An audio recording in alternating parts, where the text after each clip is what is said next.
Hey friends, so we're pressure canning sweet potatoes today. Come join me.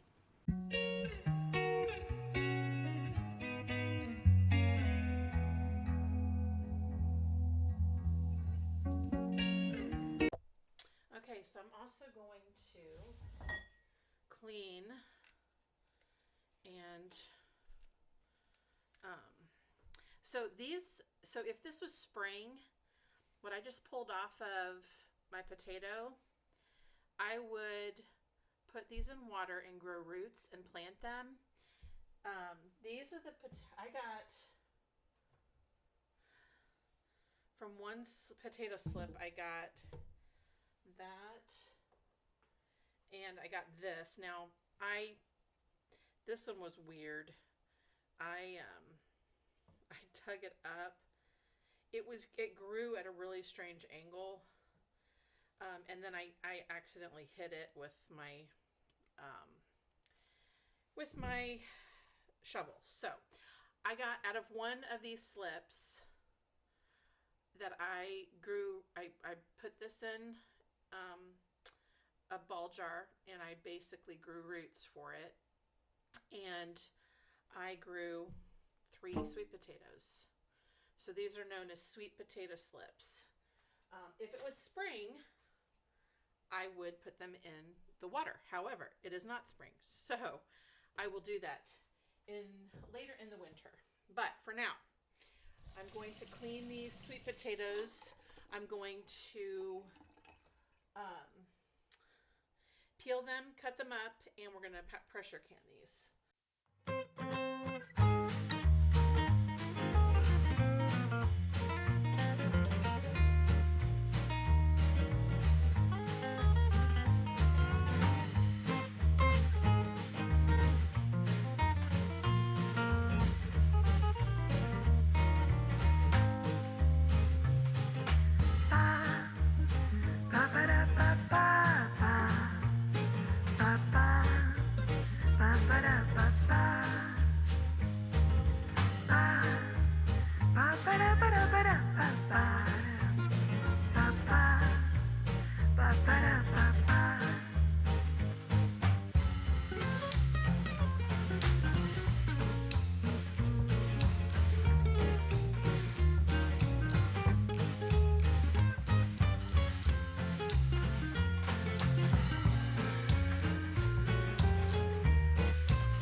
I always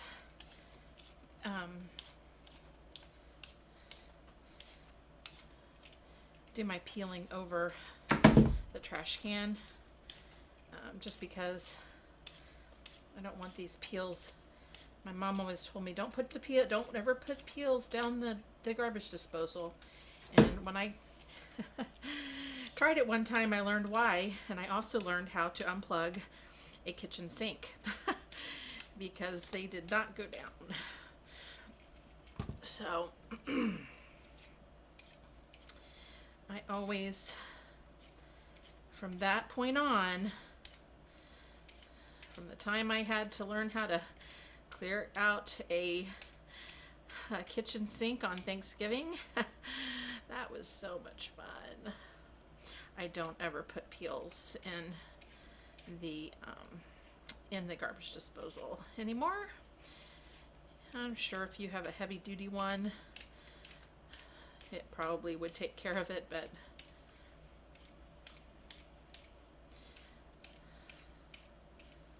and if you have farm animals, all these peels you could feed to your chickens or your goats or your pigs or whatever animals that you have.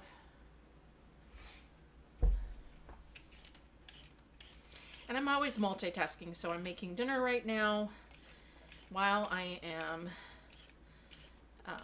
well, in the fall I'm always multitasking, but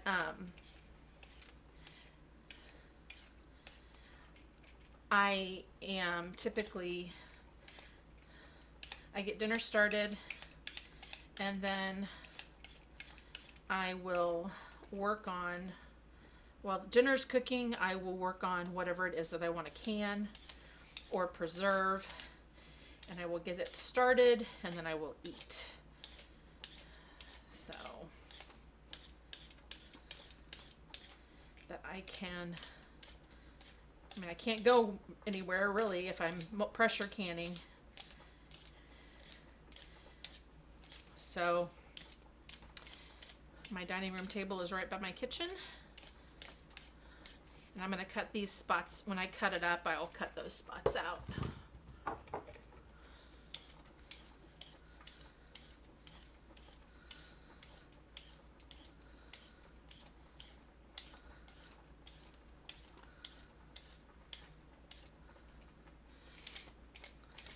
So I think I'm going to try to grow more sweet potatoes this next year because first of all, it was so easy, and second, they did really well.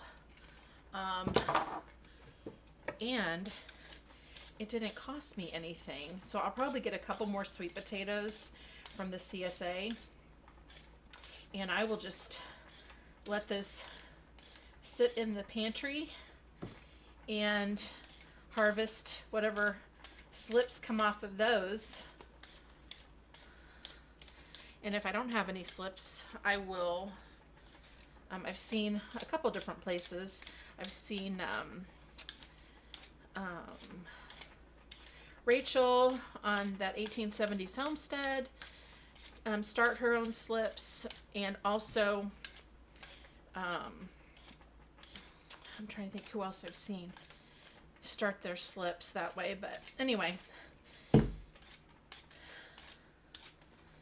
then I did it this year, so just to experiment, and the experiment went well, so that was nice. Okay, we got about another 2 minutes until the pasta is done.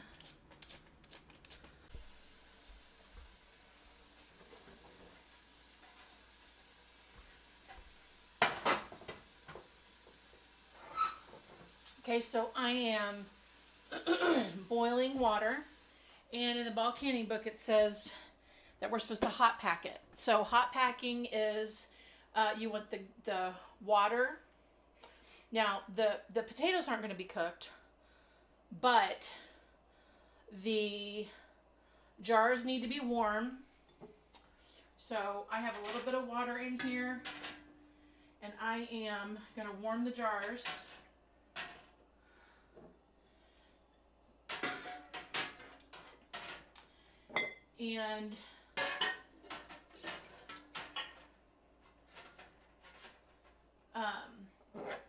And then we'll have boiling water as well. So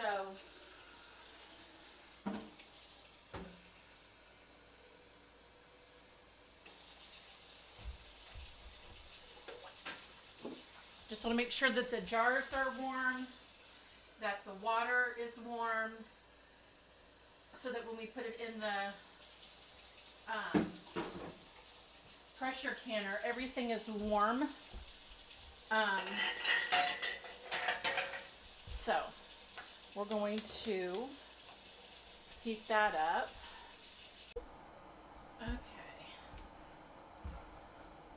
So these are hot. They're steaming. We'll turn those off. This is boiling. We're going to turn that off. Okay. So we have 1, 2, 3, 4 big and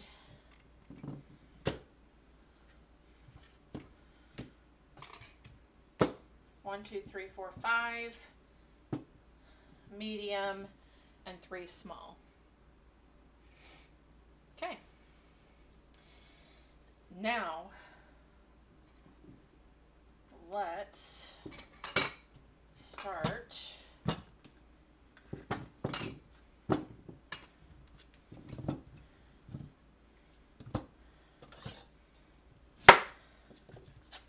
cutting these up. I'm going to rinse them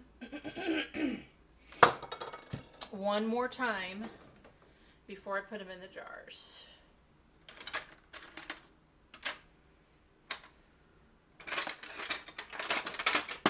Looking for a little, there we go, paring knife.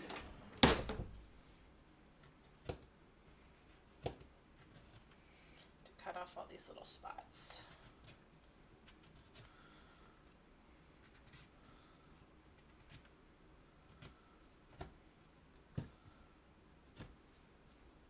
And when you're using a knife, always cut away from you.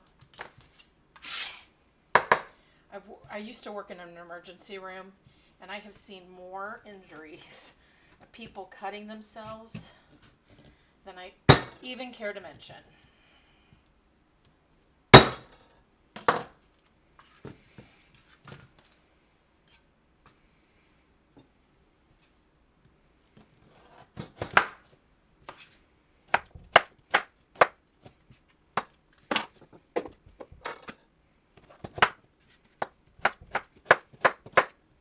So you see there's about 1-inch chunks.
So what do you use your sweet potatoes for? If you've canned sweet potatoes in the past, I would love to know what you use your sweet potatoes for. I usually, I just actually,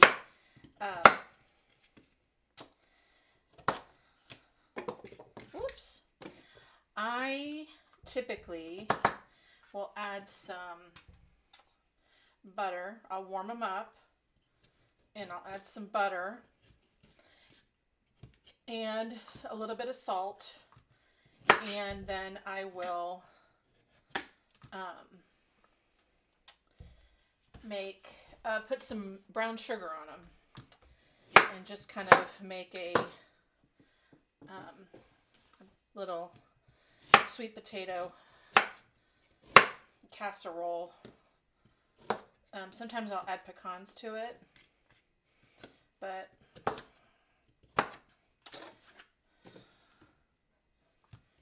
sometimes I'll add some cinnamon.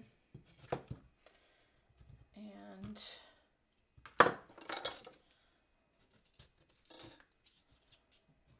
so I would love ideas. If you've got ideas, definitely share those, because I love sweet potatoes, but I just don't have a variety of ways. Now, I did see, I have on a couple of YouTube channels, people have used it to sweeten their chili, like pureed it up and used it to sweeten chili. They've also made like a sweet potato soup puree. I don't know. I would love some suggestions.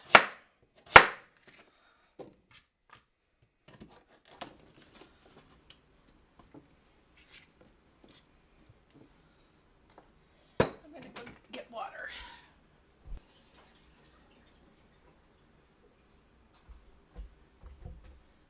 Okay.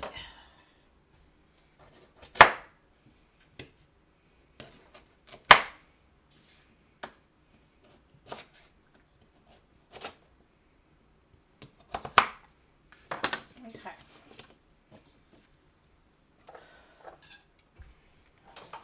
And I don't know if you can see how cloudy that water is. That is why I rinse them. Okay, let me rinse them and I'll be right back. Okay, now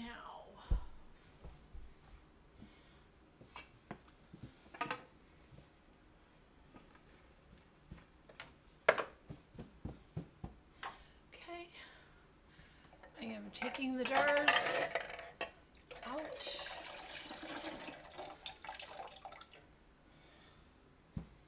and filling them.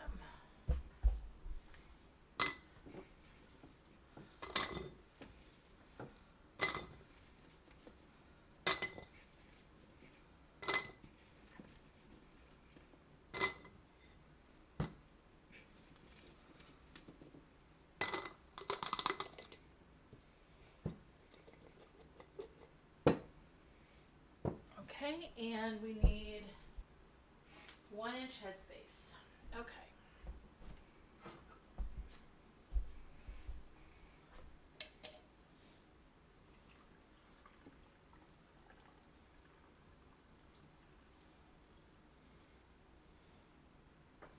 There we go.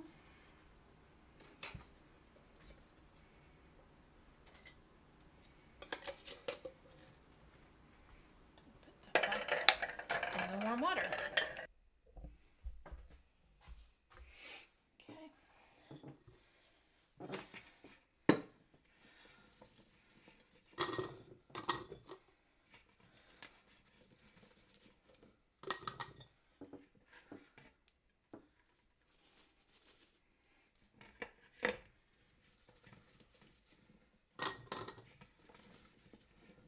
Now, some people add salt.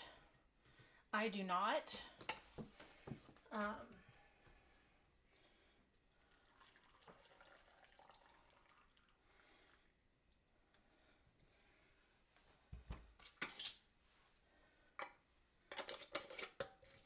And you do it finger tight. You don't want it super tight. You want to be able for the air to get out. That's what helps the pressure. Helps to seal the lid.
all gone. Okay.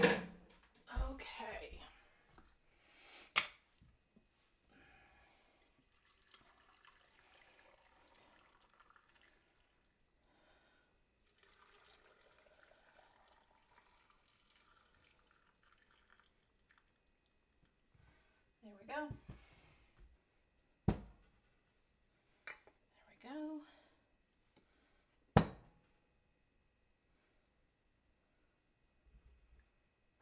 Make sure all the water's out of it, or all the air. Kind of shake it so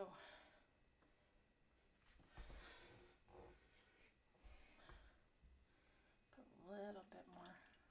There we go.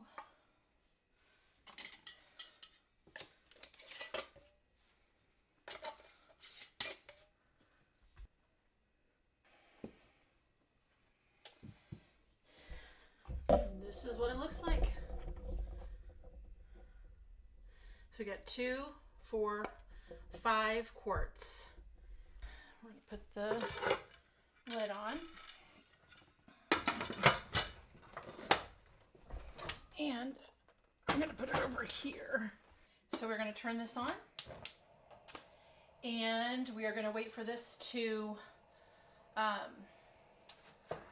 start to vent. Once it vents, then we will set the timer for 10 minutes and we will put the 10-pound weight on it for 90 minutes. Okay.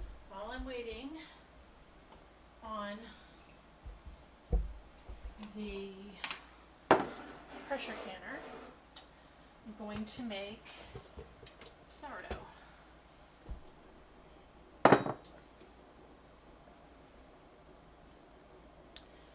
Okay, normally I use a cup of almond flour, but I don't have a cup, so that's a major bummer.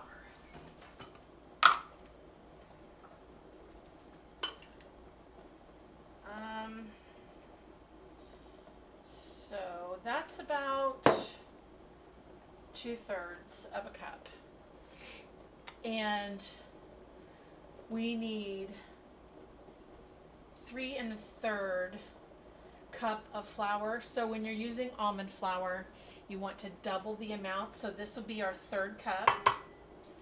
And then we need 3 cups of other flour. And I need to put this on the grocery list so I get more of that. So this is a 1/2 cup. So it's 1 cup.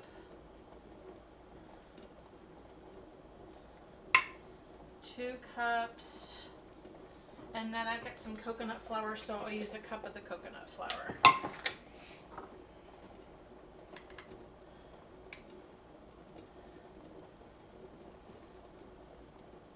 There we go.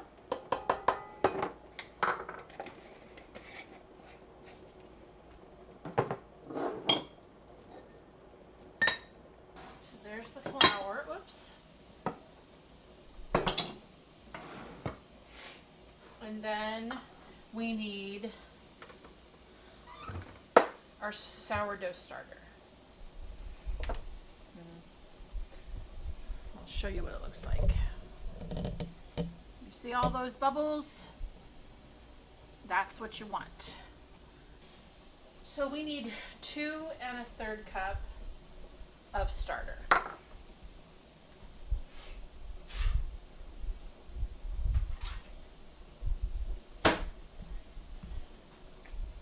Oh, and we need a tablespoon of salt. So let's do the tablespoon of salt. I don't know if you noticed, but the container I used to have everything in, it broke the other day, which makes me so sad because it was my mom's and I loved it. But now this is a purple ball jar, and my mom loved purple, so it reminds me of her as well. Okay, so she's always in the kitchen with me. And then we will add 1.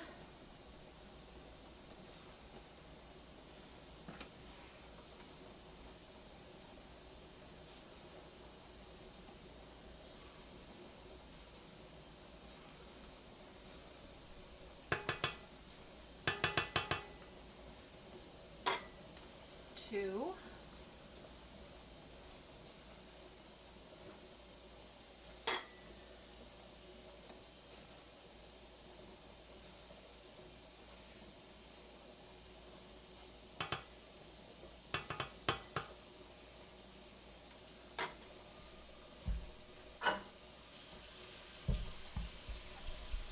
And a third.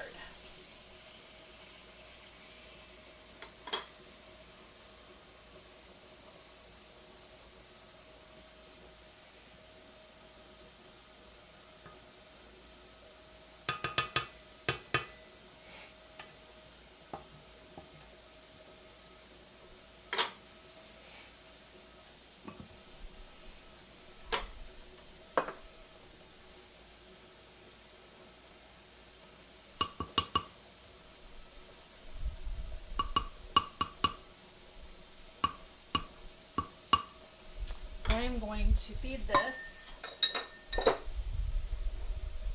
1 cup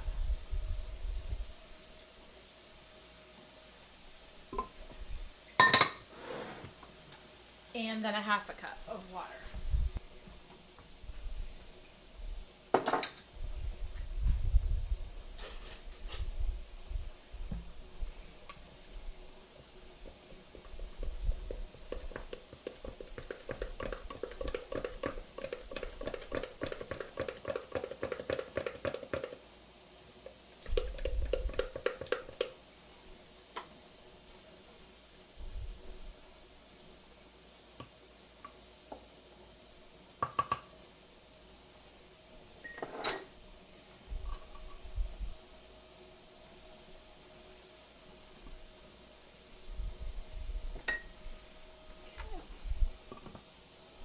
And then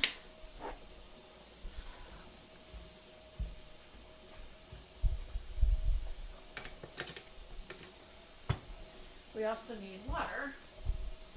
A pint jar, in case you didn't know it, is 1 1/2. So we'll fill this up and we'll see how much we need. So we're going to start that. And I'm going to add a half a cup.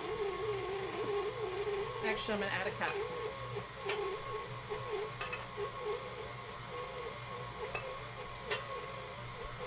I'll save out the half a cup.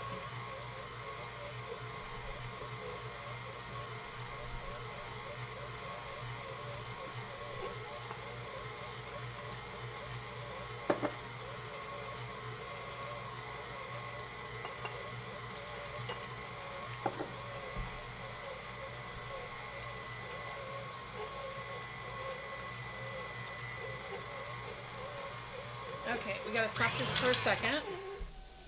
And we need to come over here so that you can see what's happening.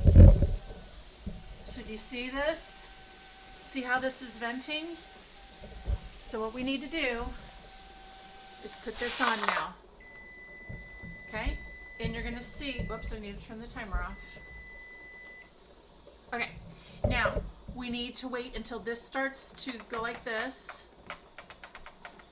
And since I have a gauge, I also know that once we want it 10 pounds of pressure. So once it's at 10 pounds of pressure, usually it's at 10 pounds of pressure, and that's when this starts to shake. So we'll wait on that and see how long it takes. In the meantime, let's get back to this. So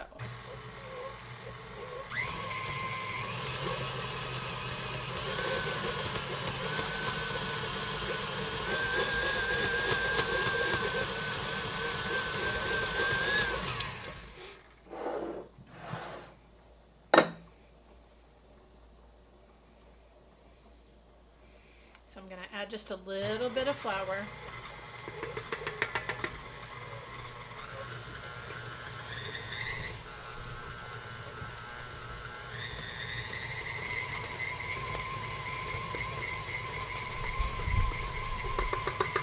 Perfect.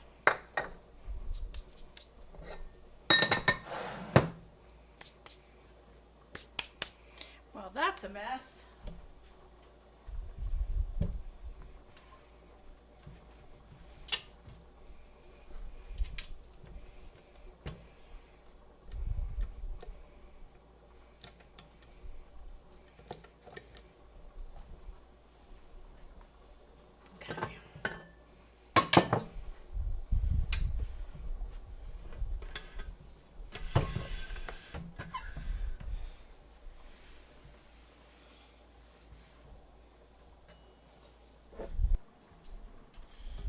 And I'm going to put some, oh shoot.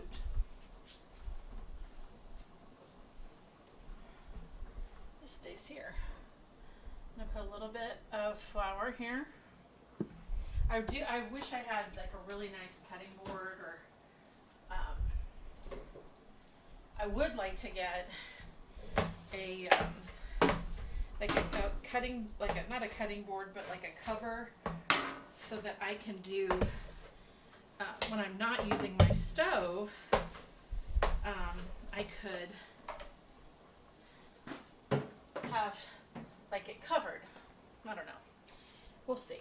So anyway, so then you just put your dough on here. And that's what it looks like when it comes out. That's why I added a little bit of flour to get it so it wouldn't stick. And then this is for icing cakes, but it works perfectly as a bread scraper as well. I add a little bit more to the top, and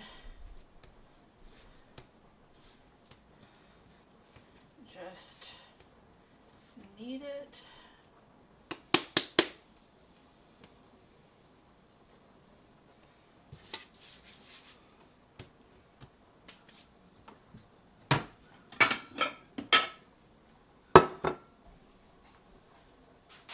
Add parchment.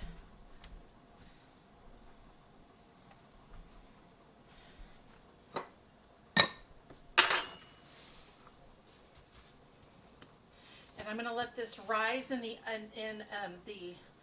oven overnight.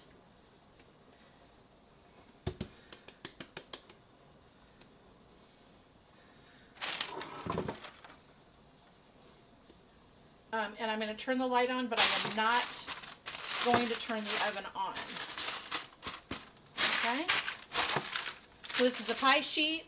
It's a pie sheet and then parchment.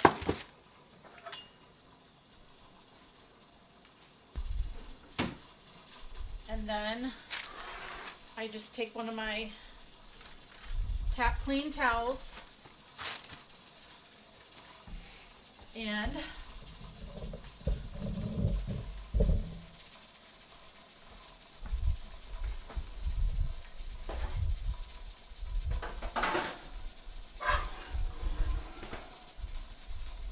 set it in the oven with the light on and no heat overnight. And then tomorrow morning I will put it in the oven and bake it for 40 minutes. See how this is moving? It's doing the hula, and right here it's at 10 pounds of pressure. So we need to set the timer for 90 minutes.